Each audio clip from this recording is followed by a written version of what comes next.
noches, queridos amigos de esta red social y por supuesto también al Instituto de Estudios Jurídicos y Empresariales que ha tenido la gentileza de invitarme a participar de este seminario de Derecho Constitucional que están programando el día de hoy. Es un placer dirigirme a ustedes. Quien les habla es profesor de la Universidad Nacional Mayor de San Marcos. Soy abogado, magíster en Derecho Constitucional y Derechos Humanos, doctor en Derecho y Ciencia Política. También soy investigador con CITEC y me desempeño tanto en el ejercicio profesional en el ámbito de el derecho constitucional, el derecho administrativo, que son mis principales rubros de acción, y por supuesto en la investigación académica. El día de hoy tengo el privilegio de dirigirme a ustedes para conversar un poco sobre lo que viene a ser el derecho constitucional y su rol o situación en el siglo XXI. Recordemos que esta disciplina es relativamente joven aún, tiene apenas un poco más de 2 siglos, y es que su campo de acción se define a partir del surgimiento y el establecimiento del Estado moderno que se erige luego del triunfo de la Revolución Francesa y la Revolución Norteamericana. Esto es propiamente el establecer un Estado de Derecho mediante el cual se consolide la despersonalización del poder que implica que todos somos iguales ante la ley. Y propiamente para entender ello es que surge un instrumento normativo de carácter supremo que ha tenido de todas maneras también su propia evolución, pero que de todas maneras también, por supuesto, implica todo un orden jurídico establecido para poder asegurar las relaciones de convivencia en sociedad bajo una condición de seguridad, por supuesto también ayudando a los elementos de la correcta convivencia, y un aspecto crucial en todo este desarrollo evolutivo lo ocupa el papel de los llamados derechos fundamentales, primero conocidos como garantías, y sobre todo con las grandes luchas del siglo XX, se configuraron los derechos humanos. Entonces, hablar de derecho constitucional, que voy a permitirme expresar en esta hora de seminario, implica, por un lado, entender cuál es el orden o categorías e instituciones que definen y regulan las estructuras políticas de los estados modernos. Pero también, producto del derecho constitucional, han surgido distintas subespecies, de alguna forma u otra, si queremos decirlo, especialidades que se han ido perfilando y adquiriendo cierta autonomía en los últimos tiempos. Por ejemplo, el derecho electoral, el derecho parlamentario, entre otras disciplinas que han ido evolucionando. La forma en la cual pretendo esta noche explicarles los puntos principales sobre el derecho constitucional implica sobre todo tener en cuenta como protagonista a la norma suprema que mencionamos.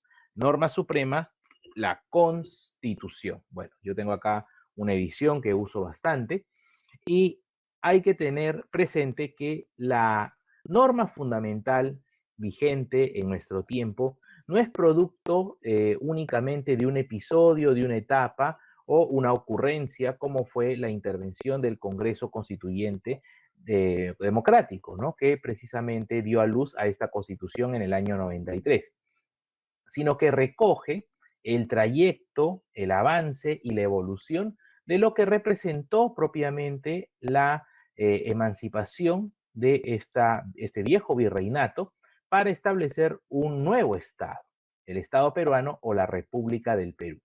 Propiamente, ¿qué les digo? Que para entender bien cuál ha sido la evolución de nuestro constitucionalismo, tenemos que tener presente las normas fundamentales que nos han precedido. Y aquí tengo una preciosa edición editada por el Tribunal Constitucional en conjunto con el Ministerio de Justicia, que como ustedes pueden ver se titula Las Constituciones del Perú. Forma parte de la Biblioteca Jurídica del Bicentenario. Esta publicación contiene los textos de las 12 constituciones que han regido a la República Peruana, es decir, desde que se proclamó la independencia en 1821 hasta nuestros días. ¿Y por qué es importante revisar los textos previos a la Constitución vigente? sobre todo en una disciplina como la nuestra, donde hay un marcado elemento histórico para el aprendizaje y desarrollo de las instituciones. Incluso tiene un carácter especial respecto de otras especialidades, tales como el derecho penal, como el derecho civil, como incluso el derecho comercial, entre otras disciplinas.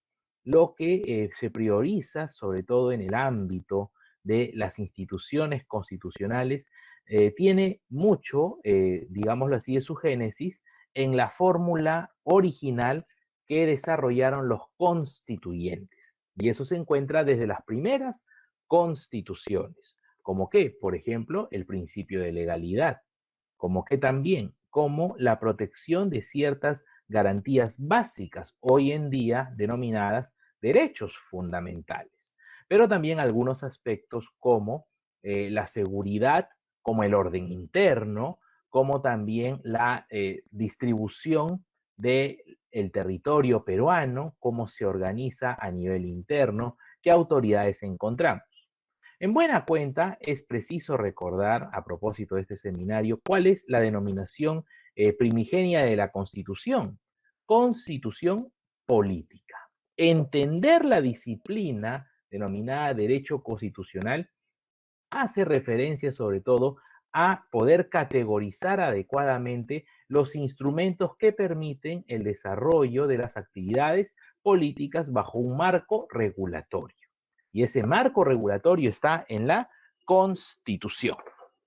A partir de ello, y perdonen un momento, es que es importante también esbozar parte de nuestros criterios en la producción académica. Por eso, hace un tiempo publicamos un artículo que circula en la red titulado Derecho Constitucional, Investigación y Docencia en Posgrados de Derecho.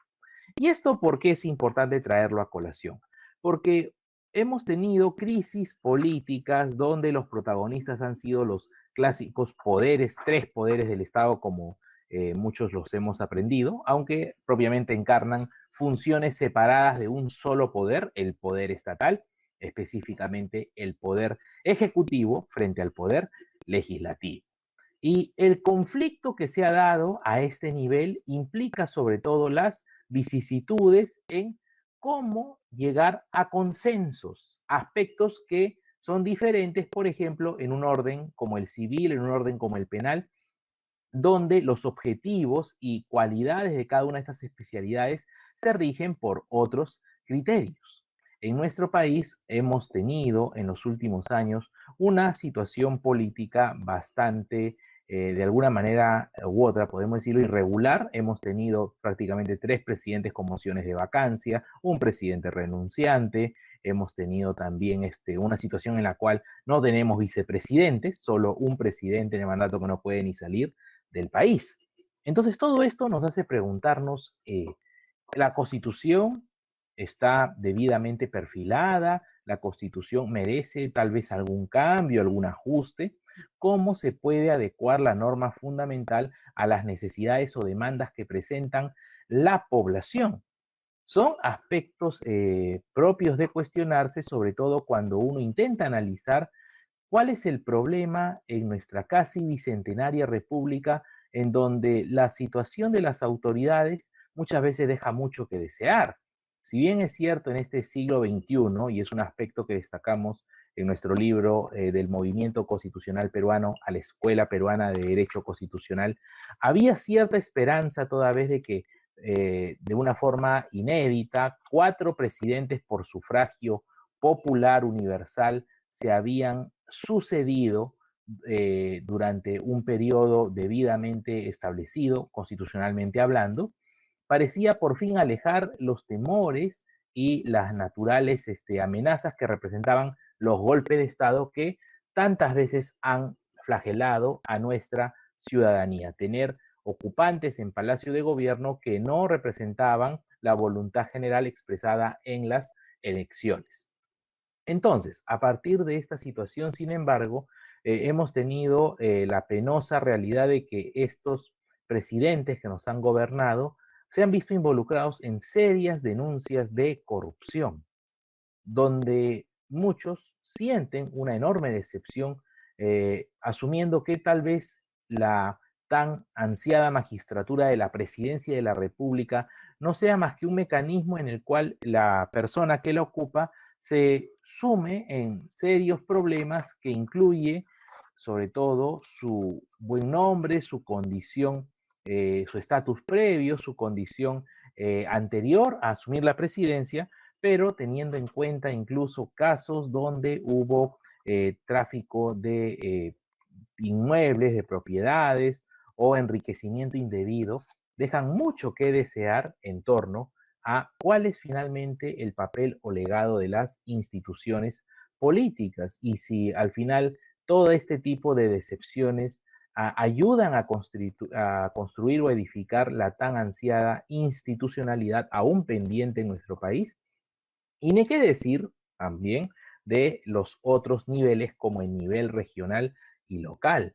Es prácticamente penoso que estemos viendo periódicamente cómo muchos exfuncionarios, alcaldes y gobernadores regionales terminan purgando prisión. Eh, Nadie es perfecto, pero que las autoridades principales de distintas localidades terminen frecuentemente compareciendo ante la justicia por delitos prácticamente comunes, reiteramos, hace un severo daño a las expectativas que se quieren de alguna manera u otra fomentar respecto del Estado constitucional para posicionarlo frente a amenazas extremistas que en nuestro país muchas veces se hacen recurrentes ante una completa, de alguna manera u otra, indignación con quienes detentan el poder político. Entonces, la fórmula a la cual se recurre ante estas penosas circunstancias es, hemos podido escuchar, hay que cambiar la Constitución. La Constitución es la responsable de los problemas. Y ni qué decir de este contexto actual del estado de emergencia que vivimos y que no olviden ustedes, tiene un sustento constitucional. Esta situación que estamos afrontando desde el mes de marzo del presente año, ¿dónde es que se contempla la posibilidad de suspender el ejercicio de ciertos derechos fundamentales?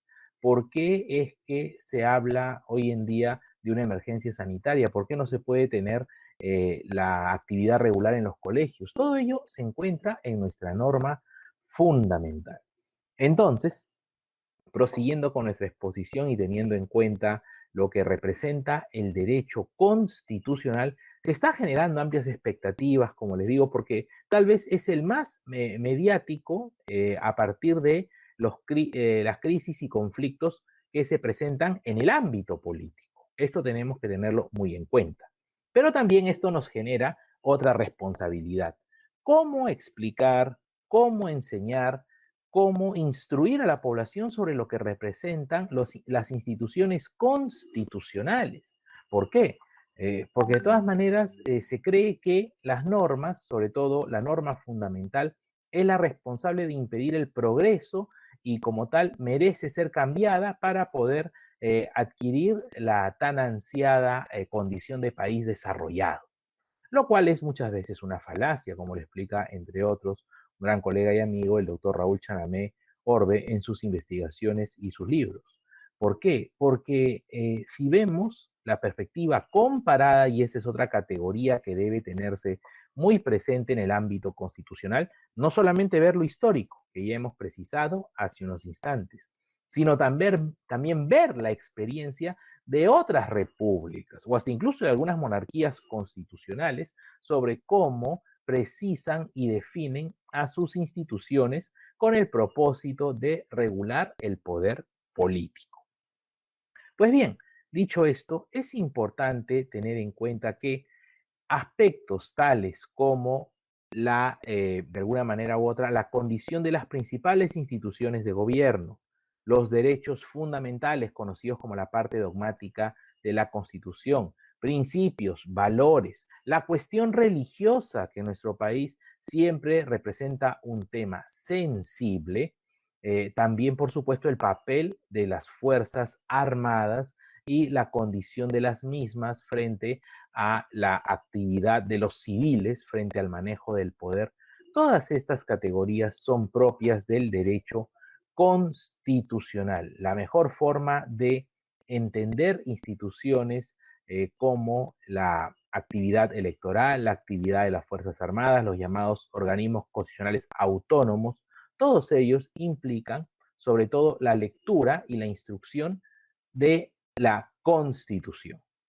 Pero bien, ¿basta solo la lectura íntegra de la Constitución para entender cómo funciona el Estado? No olvidemos, mis estimados espectadores, que en nuestro país la Constitución no se reduce a poder regular o anticipar todas las circunstancias habidas y por haber en la vida diaria de una sociedad. No, precisamente ahí viene el papel de unas normas de inferior jerarquía, tales como las leyes, los decretos legislativos, los decretos de urgencia, las ordenanzas municipales, todas estas normas con rango de ley que permiten precisar, permiten definir de alguna manera u otra categorías más propias para actividades particularmente específicas. Si bien es cierto, y para ello hay que revisar a la Constitución, tenemos en sus primeros artículos cuestiones que nos hablan, por ejemplo, del derecho a la igualdad en el artículo 2 de nuestra Constitución, pero ¿qué pasa con aquellas poblaciones vulnerables? ¿Cómo podemos hablar de igualdad si acaso advertimos el día de hoy muchas diferencias por motivos económicos, por motivos sociales, por motivos de nacionalidad? Y es allí donde entra la ley. La Constitución plasma, como toda norma, lo que debe ser, pero ya aterrizando a una realidad específica es donde se hace necesaria la labor o trabajo de otra institución sumamente trascendental para cualquier Estado de Derecho, el poder legislativo. ¿Por qué es importante entender bien el trabajo del legislativo? Y aquí, por supuesto, juega un papel muy importante. ¿Qué clase de electores somos? Porque solo tendremos las leyes, que son prácticamente las que se producen en el día a día, en la condición cotidiana de la sociedad, las que permiten complementar y atender a las necesidades de la población. Pero ¿con qué objetivo se producen estas leyes? Con el fin de asegurar el cumplimiento de los principios constitucionales y sobre todo el rol del Estado. Y eso, naturalmente, como hemos aprendido, se encuentra en el artículo 1 de la Constitución, que lo hemos escuchado en algunas ocasiones, pero que es importante leerlo una vez más, teniendo presente aquí a un público interesado en los temas constitucionales. La defensa de la persona humana y el respeto de su dignidad son el fin supremo de la sociedad y del Estado. Suena muy bonito, pero aunque ustedes no lo crean, esta fórmula recién tiene 41 años en nuestro país. ¿Qué significa esto? Las constituciones del 33, la constitución del 20, la constitución de 1867, 1860, llegando hasta la de 1823, la primera de nuestras constituciones. No hablaban de la defensa de la persona humana, no hablaban de la dignidad. Por supuesto que no. Y para ello, conversábamos hace un instante de las necesarias evidencias que nos ofrece la historia constitucional. Porque precisamente el nombre no es gratuito. Constitución política. O sea, lo que trata es de regular el poder político. Y los primeros artículos de todas estas constituciones históricas, al menos las previas a la de 1979, se caracterizaban, ¿por qué? Por partir señalando que el Estado peruano es uno indivisible, es independiente de cualquier potencia extranjera, se organiza bajo la forma republicana, ¿no? Los derechos fundamentales no eran la prioridad. Y por eso es que también al momento en que se enseña o se imparte la clase sobre derecho constitucional, es clave definir los distintos contextos, porque naturalmente nos puede parecer que en el siglo XIX se actuaba de manera bárbara en el Perú. Si bien es cierto, bajo nuestras condiciones o formación actual, podríamos asumir que existen deficiencias serias sobre cómo era la forma de vida. No podían votar las mujeres, solo podían ir a una instrucción superior con un permiso otorgado por el Congreso de la República, incluso estaba prohibida de que aprendieran a saber leer o escribir, y la experiencia en la vida cotidiana nos da testimonios de ese tipo de actos. Y podríamos decir, es aborrecible, es repulsivo cómo han podido mancillar y oprimir tanto tiempo. Claro, y es que también la idea de igualdad, de dignidad, no estaba presente. Por eso es necesario, cuando uno repasa el derecho constitucional, entender el contexto histórico particular. Esta disciplina, como ninguna otra, lo necesita, sobre todo cuando se aplica una cuestión tan trascendente como lo que constituye la interpretación constitucional. ¿Y esto por qué? Porque nos lleva a otro tópico que es necesario mencionar en este seminario. Y esto es: la Constitución siempre fue norma suprema. La Constitución se concibió como la norma de normas desde el arranque prácticamente de su vigencia, históricamente hablando. Por supuesto que no. Han habido una serie de teorías y defensores. Es más, los primeros textos constitucionales eran particularmente escuetos. ¿Por qué? Porque no había la necesidad, pues, de hablar de la educación, de hablar del trabajo, del derecho de sindicación, de huelga, porque ese no era el propósito del poder constituyente. El propósito del poder constituyente de un esquema racional normativo era producir una norma lógica que asegurara la fijación de instituciones de carácter político que pudieran permitir su autocontrol y asegurar, por supuesto, que se respete la voluntad popular. Para ello, derechos básicos y elementales que se promulgaron e impulsaron durante todo el siglo XIX vienen a ser los derechos de carácter civil y político. Pero cuando uno ya va avanzando en la historia de, sobre todo los últimos tiempos de la humanidad, es que advierte que surgen nuevas organizaciones y nuevas demandas. Y es allí donde, por ejemplo, se erigen derechos de carácter social, económico y cultural, y para asegurar su más profundo reconocimiento, así como cumplimiento, es que se gestaron nuevas constituciones. Pero cuando las constituciones no hablaban de los derechos fundamentales de carácter económico, social, cultural, ¿qué prevalecía? Prevalecía la ley. ¿Por qué? Porque la ley se dedicaba a la atención de las situaciones que requería la comunidad de ser reguladas. Entonces, la Constitución cumplió su papel, históricamente hablando, en el siglo XIX, reducida principalmente a garantizar algunos derechos, lo que está en la parte final de la Constitución de 1823, por ejemplo, pero lo principal era, sobre todo, fijar las reglas contra el absolutismo, contra una posición de gobierno que pudiera avasallar a todos los poderes, como era lo que se combatía hasta que triunfan las revoluciones en Francia y los Estados Unidos. Entonces, ¿esto por qué hay que destacarlo? Porque incluso esta perspectiva y condición de que la Constitución solo regulara las cuestiones políticas conllevó a un debate, y allí categorías como la defensa de la Constitución vienen a jugar un papel clave.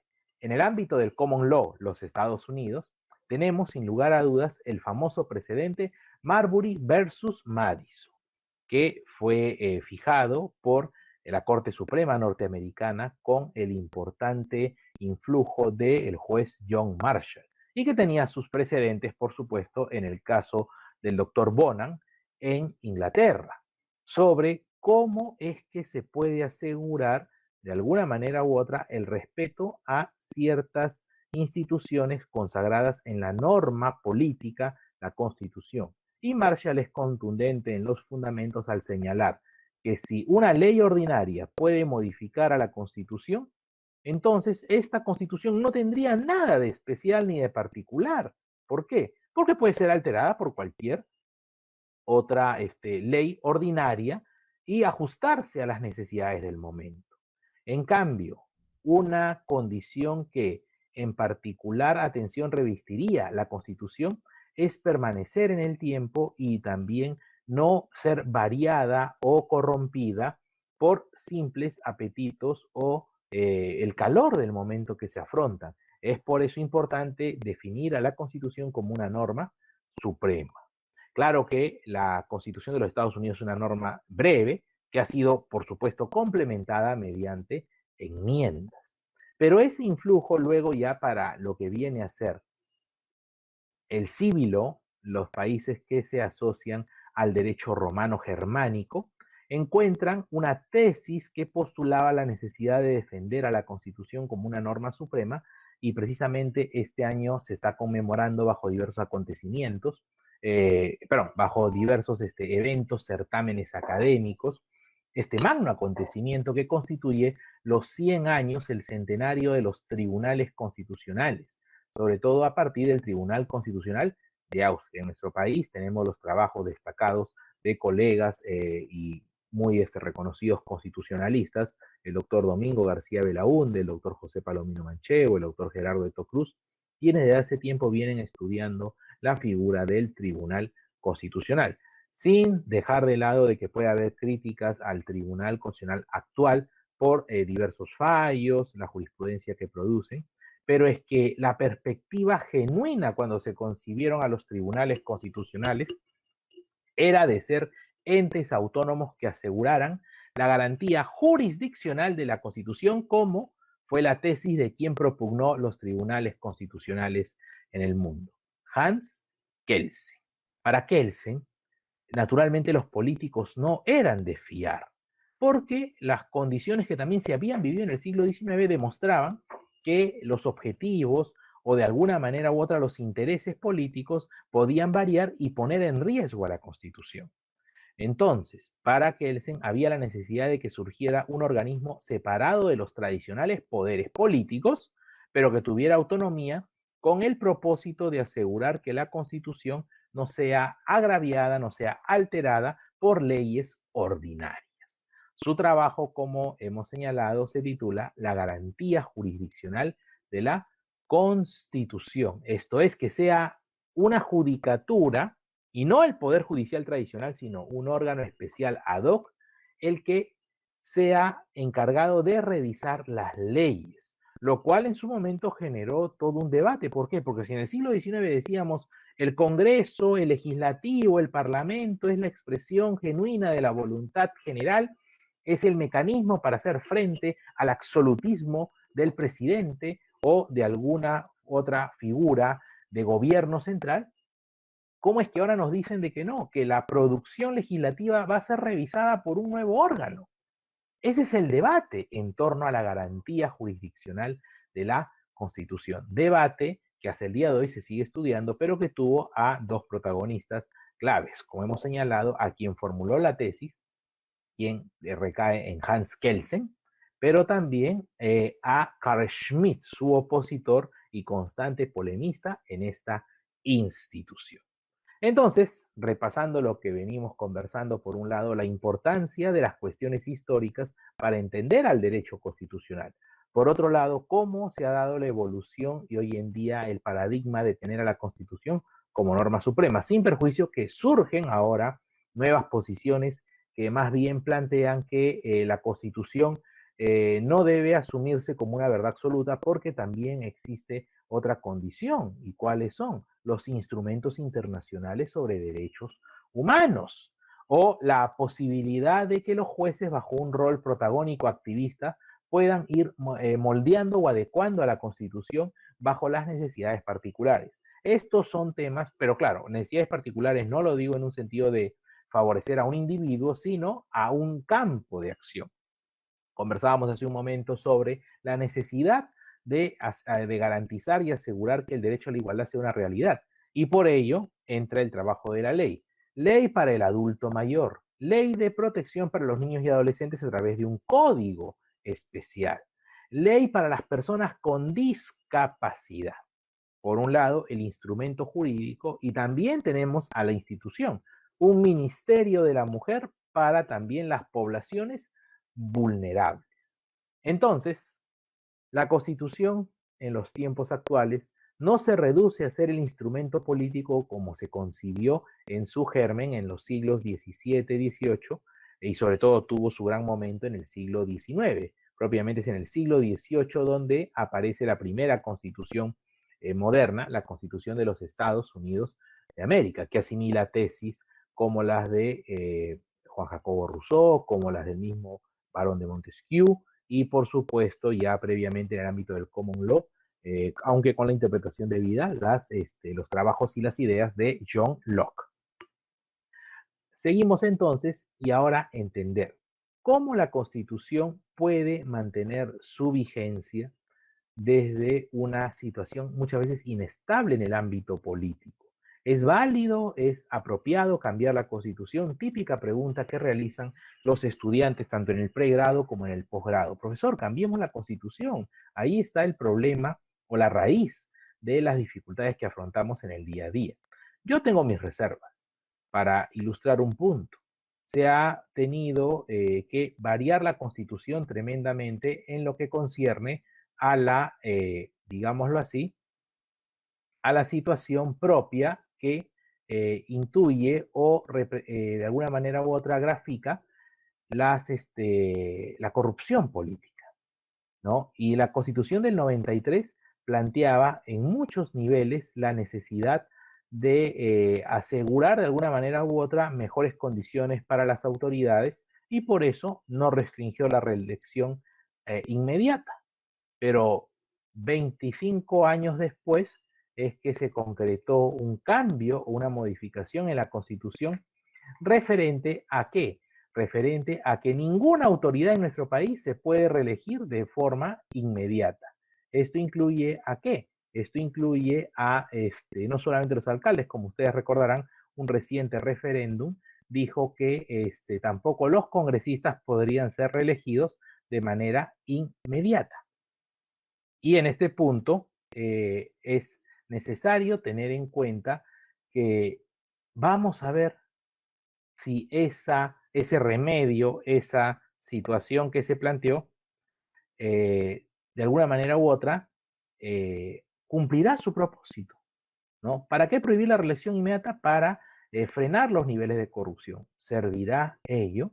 Y es aquí donde entramos a otra categoría que queremos presentar en esta exposición. ¿A qué hacemos referencia? A la investigación en derecho constitucional. Ya hemos hablado de algunos tópicos que son importantes de tener en cuenta, pero ahora viene el punto. ¿Cómo investigar en esta disciplina que aparentemente nos demuestra varios problemas? Para ilustrar un caso, el estado de emergencia que se vive a nivel nacional desde el mes de marzo. ¿Por qué consideramos que el derecho constitucional es el ámbito en el cual puede, de alguna manera u otra, discutirse o desarrollarse investigaciones a este nivel? Porque la institución del estado de emergencia está contemplada textualmente en la norma fundamental, artículo 137. Y lo que venimos afrontando desde el mes de marzo ha dado cuenta de muchas insuficiencias sobre el esquema bajo el cual se ha venido adoptando medidas para poder hacer frente a la pandemia. No es propósito de este seminario criticar alguna medida o aplaudir alguna en particular, no, porque eso ya queda bajo la interpretación o definición de los mismos investigadores. Pero sí hay que saber orientar los criterios que deben asumir todos los investigadores, sobre todo en una carrera como la nuestra, el derecho, donde los puntos de vista pueden ser bastante contradictorios, pero lo que se resalta es alcanzar consensos y lograr mejorar las condiciones de vida en sociedad. No hay otro norte más que ese.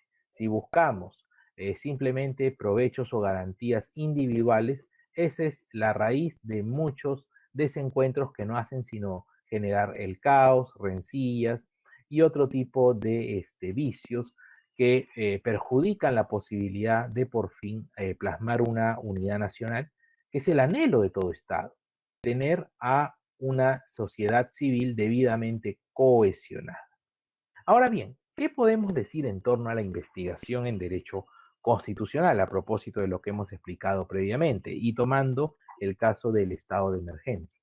Decíamos, por ejemplo, que en nuestro país si bien es cierto, se ha declarado el estado de emergencia ante la alternativa del estado de sitio, que solo es para situaciones sumamente extremas, pero no tenemos del todo definida una condición en la cual recurrir o fijar o establecer qué cosa.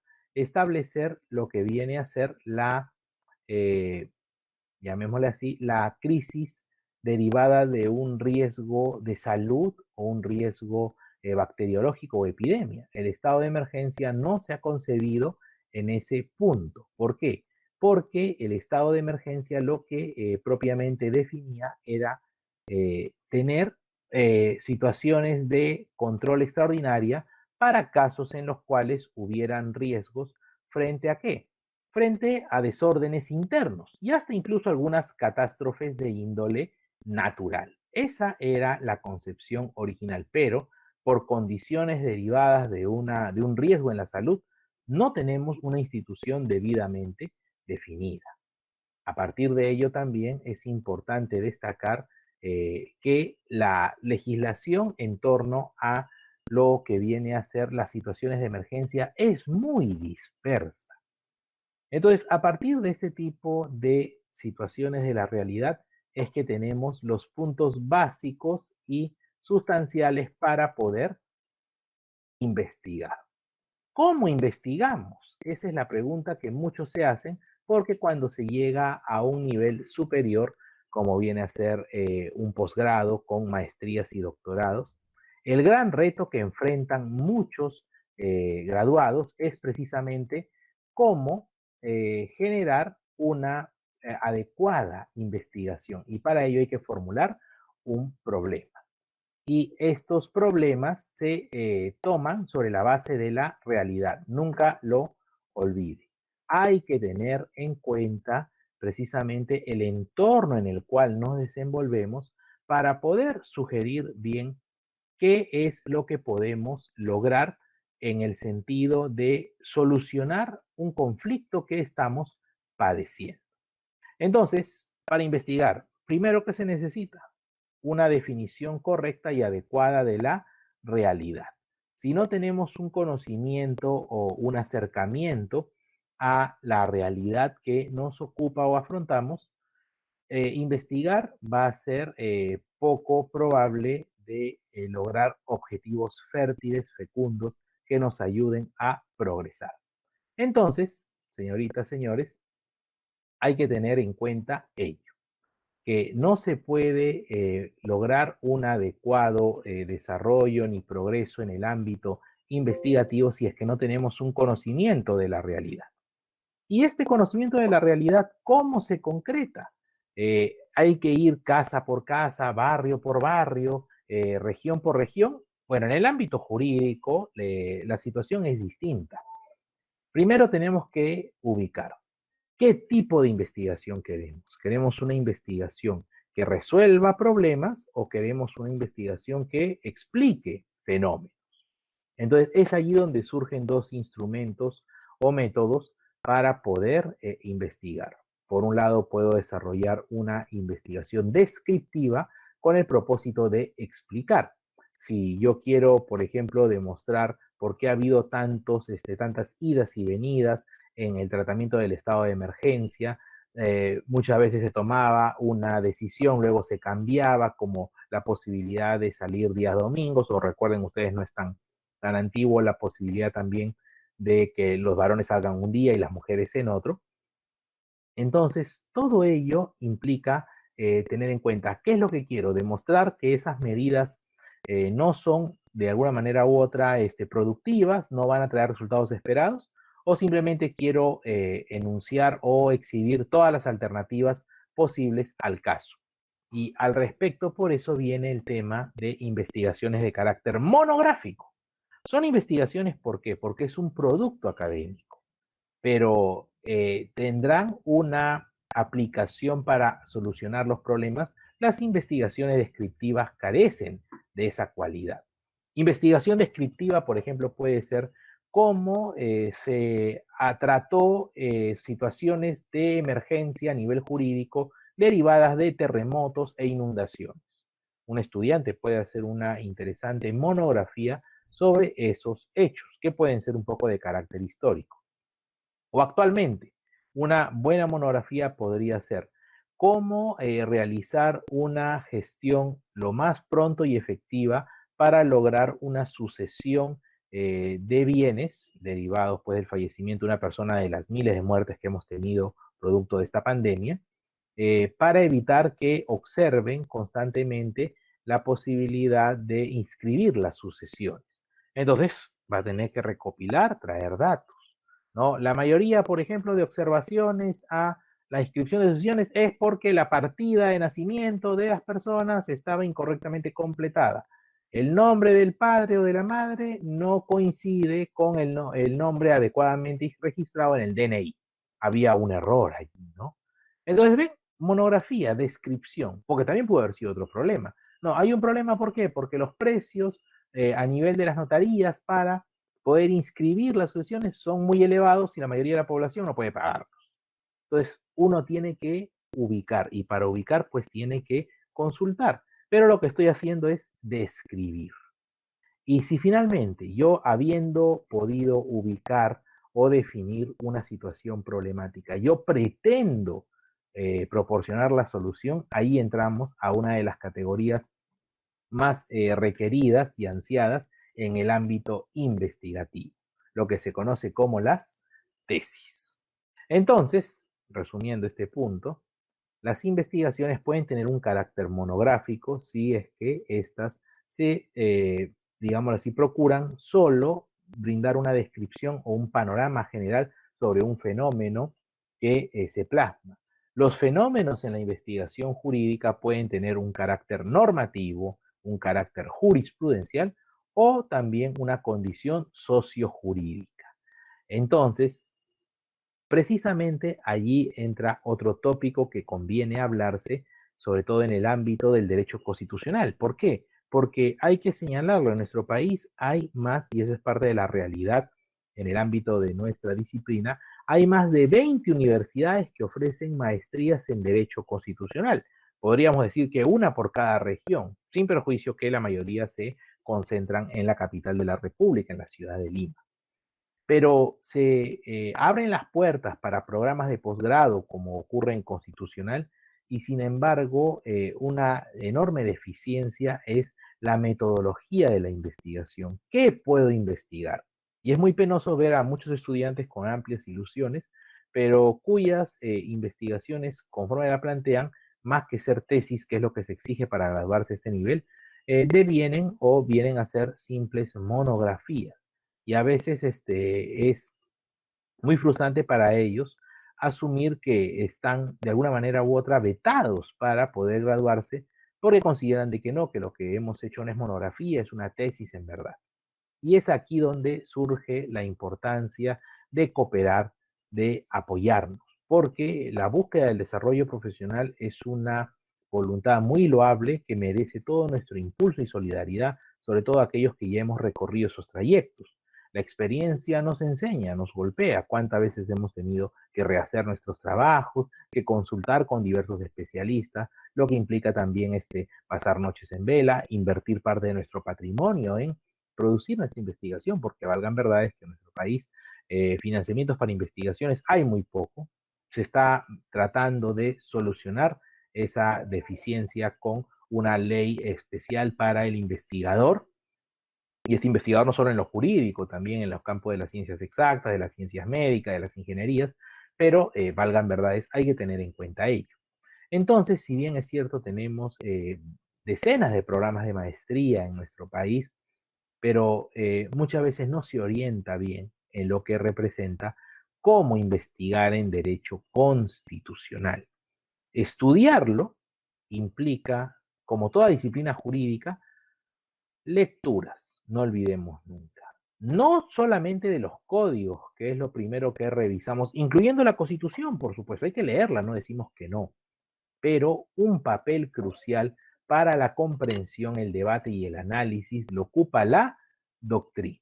No es lea usted la ley, lea usted la Constitución y dígame lo que piensa. No, en el ámbito profesional, y ahí hay que marcar distancia de muchas veces los comentarios que uno puede escuchar en el medio televisivo, en el medio radial, o la lectura que se hacen de ciertas entrevistas o declaraciones, incluso de algunas autoridades, que parecen no entender bien cómo funcionan las instituciones. Es muy fácil salir y gritar y decir, cambien la constitución, apliquen la pena de muerte de manera irrestricta, o también que se condene con cadena perpetua por cualquier crimen, no solamente los más execrables, sino también ya de una vez a los robos hay que darles cadena perpetua porque no se van a corregir. Pero si bien es cierto, es entendible la indignación, no decimos que no cabe indignarse, es totalmente natural y comprensible sentir cólera y muchos sentimientos complicados cuando uno es víctima de un abuso, de un maltrato y de un crimen, pero esto no nos faculta a simplemente actuar de forma, de alguna manera u otra, irresponsable con lo que representan las instituciones. Se le puede eso, de alguna manera u otra, comprender al ciudadano de a pie que no está instruido en las instituciones constitucionales, pero a las autoridades, que si bien es cierto, pueden tener una profesión de diverso tipo, pueden ser ingenieros, pueden ser médicos, pueden ser contadores, lo cual está muy bien, o pueden ser ciudadanos, pueden ser comerciantes, pero al ser autoridades, les exige también respetar la institucionalidad. Pueden discrepar, pero no se puede simplemente hablar por hablar y asumir que por ser una autoridad ya ellos dominan y son la voz también en cuestiones doctrinales de conocimiento. Y aquí hay un punto importante que tenemos que resaltar, sobre todo una disciplina como la nuestra, que las autoridades son pocas las que recurren a las universidades a buscar soluciones. ¿Por qué?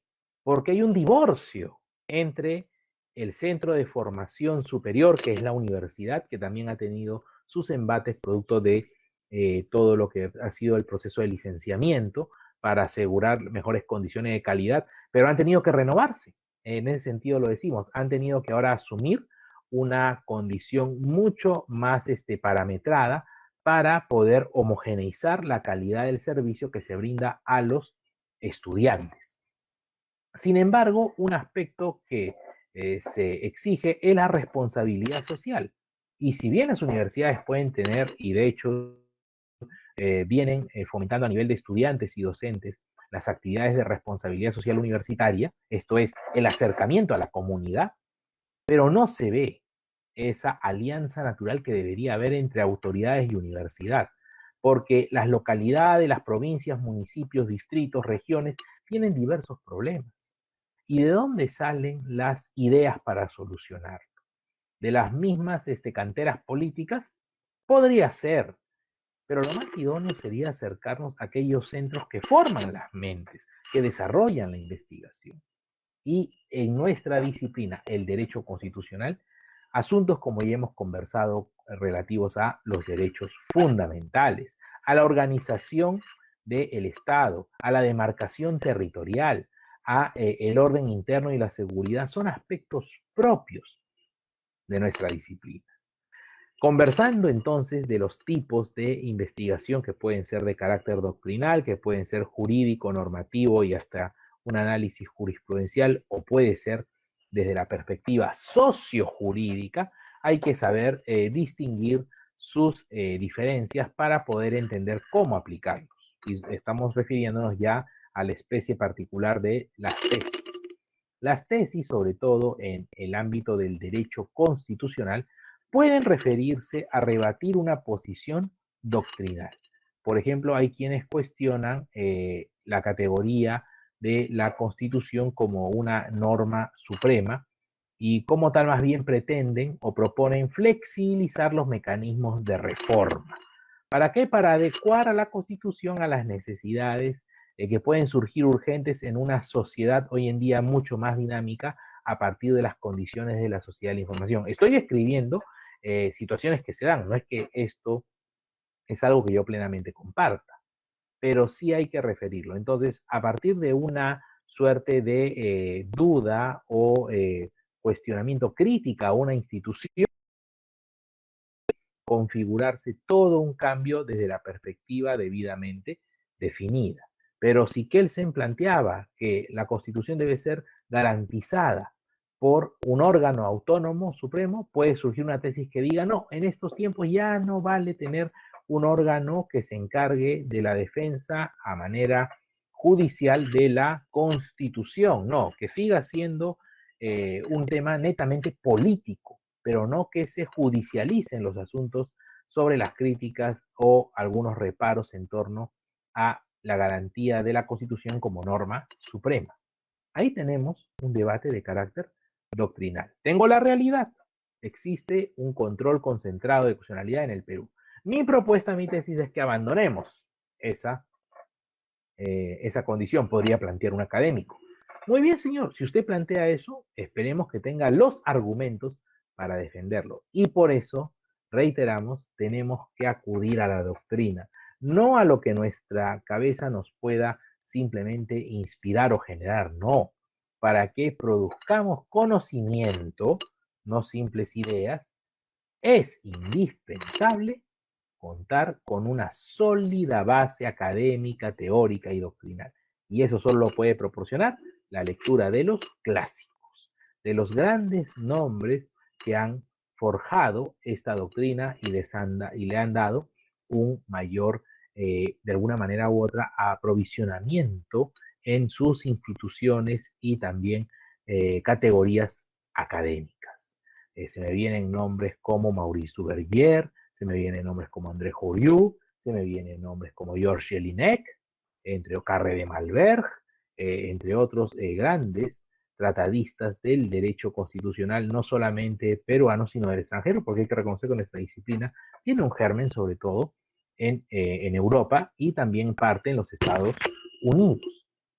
Entonces, la lectura de los clásicos, que no necesariamente son netamente peruanos, pero sí hay que destacar también a los peruanos que han estudiado y se han comprometido con la difusión y el estudio del derecho constitucional, entre los que destacan, como lo hemos defendido en nuestra tesis de doctor, Domingo García Belaúnde, que es el capo escuela de la Escuela Peruana de Derecho Constitucional.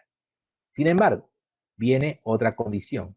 A nivel normativo, a nivel jurisprudencial, a veces se cree que investigar es compilar sentencias. Entonces, presento mi investigación de 50 sentencias sobre, por ejemplo, adopciones que se han emitido en los últimos años en diversos distritos judiciales de nuestro país, y esa es mi tesis. Señor, está recopilando sentencias, sí, pero mire, acá estoy resumiendo los fundamentos. Eso es monografía, señor. No está trascendiendo nada, porque ¿cuál es el problema que describía? Y muchas veces ante esa pregunta los estudiantes se quedan callados. Porque ¿para qué conseguir tanta jurisprudencia? Pero si alguien dice, no, tengo 50 sentencias que he obtenido de diversas gestiones, de diversos trámites, asociadas justamente a casos de adopción, donde quiero demostrar, miren ustedes, cuánto demora la adopción en el Perú, y hay que ubicar también a causa de qué, pero la evidencia está en las sentencias, porque ahí marca fecha de inicio del proceso de la demanda, fecha de final, sobre todo en aquellas adopciones que han sido pues judicializadas. Y quiero acreditar aquí, sobre todo con evidencia fáctica, de este problema que lesiona, por ejemplo, el derecho de todo niño o niña de ser sujeto de protección especial. 5 años esperando un hogar, ¿usted cree que eso favorece su desarrollo, su integridad moral? Ahí viene un punto importante. Usted recopila jurisprudencia, pero para demostrar el problema.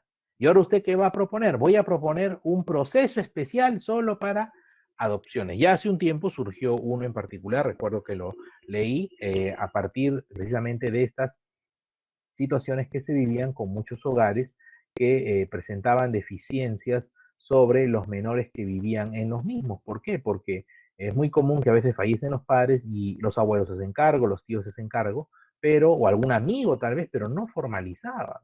Y luego venían las denuncias, ¿por qué? Porque tal vez esta criaturita había sido abandonada por uno de sus progenitores y el progenitor venía al poco tiempo y reclamaba, no, es mi hijo, y yo, si es esto, bueno, no vi por él, pero está firmado por mí, así que soy su papá, tengo derecho a llevármelo, y se producían conflictos muy penosos donde una vez más una criatura que merece una especial protección se veía entre los fuegos del demandante y el demandado. Entonces, allí tenemos una situación asociada a investigaciones de corte normativo o jurisprudencial. No se trata de recopilar o juntar normas, leyes o juntar sentencias. No. Lo que tenemos que hacer, lo que debe procurarse es precisamente, ¿qué cosa? Ubicar y definir un problema a partir de las evidencias que hemos conseguido, y para ello hay un capítulo conocido como las conclusiones y las recomendaciones de toda tesis, cuyo propósito es ese, que el investigador defienda una posición para poder solucionar el problema que ha definido. Solo así es como se generan tesis. Y como les digo, puede ser que uno en la jurisprudencia encuentre evidencias de muchas dificultades que hay en nuestro país en materia laboral, en materia previsional, por ejemplo, en cuestiones de seguridad, de convivencia vecinales, cuestiones también patrimoniales, pero hay que tener la adecuada orientación metodológica. Y finalmente, tenemos a las tesis sociojurídicas, donde no se trata de una teoría, no se trata de una norma ni de una sentencia. Aquí, las tesis de carácter sociojurídicas hacen referencia a problemas sociales en donde el derecho tiene la respuesta. Me explico. Problema social, la pandemia. El derecho a tener la respuesta, tal vez algunos efectos de la pandemia, como por ejemplo el no poder salir de nuestros domicilios, la quiebra de muchas empresas, la desprotección de trabajadores, por ejemplo también las limitaciones en el derecho a la educación. Recientemente se ha hecho público que los estudiantes van a ser promovidos al año siguiente, pero eso no significa una suerte de aprobación automática de los cursos. Hemos revisado la norma y señala que de todas maneras los profesores tienen que generar sus notas, un informe y dar cuenta de aquellos estudiantes que tal vez no pudieron conectarse a estos mecanismos de aprendo en casa o que no han podido seguir la educación virtual, para que durante el otro año se les tome también evaluaciones. No ha sido una promoción a celebrar y que digan, ya, todos pasen de frente. No, no, no, en absoluto tiene esa circunstancia. Entonces son problemas sociales. ¿Ven? El inadecuado aprendizaje durante esta época de la pandemia de los niños del nivel inicial, del nivel primaria, secundaria. Problema social. Ahora, ¿el derecho tendrá la respuesta allí? Muchos decían, claro, la solución a este problema es de que los niños pues, no se vean perjudicados y puedan cursar el siguiente año que les corresponde en 2021 sin problema. Eso no limita la situación que tenemos sobre el ámbito pedagógico. Entonces, tal vez el derecho aquí no tiene la respuesta al problema que todos advertimos que sería un deficiente aprendizaje durante el año 2020. Entonces, por allí, ¿quiénes tendrán sí la respuesta? Nuestros colegas educadores, nuestros también colegas psicólogos. Y dirán, no, aquí para mejorar el aprendizaje vamos a aplicar una dinámica especial de 3 meses, un plan para que los niños puedan repasar los aspectos esenciales de las competencias que se buscaban desarrollar en el grado que cursaban en el año 2020. Correcto, problema social, pero no ha sido el derecho, la educación, los pedagogos o los psicólogos los que han ofrecido la respuesta. Tenemos problemas, siempre hay huaicos permanentes en tal región y las pobres personas pierden sus propiedades. Una solución a ese problema social, ¿cuál podría ser? Bueno, construyamos pues diques para contener mejor o un cauce adecuado para que todo lo que descienda se vaya directo al mar. Bueno, el derecho ahí no tiene la respuesta, ahí lo tiene la ingeniería, ¿se dan cuenta? Pero muchos estarán preguntando, o sea, ¿yo puedo ubicar un problema local y hacer una tesis al respecto? Por supuesto que sí, es lo que más se necesita.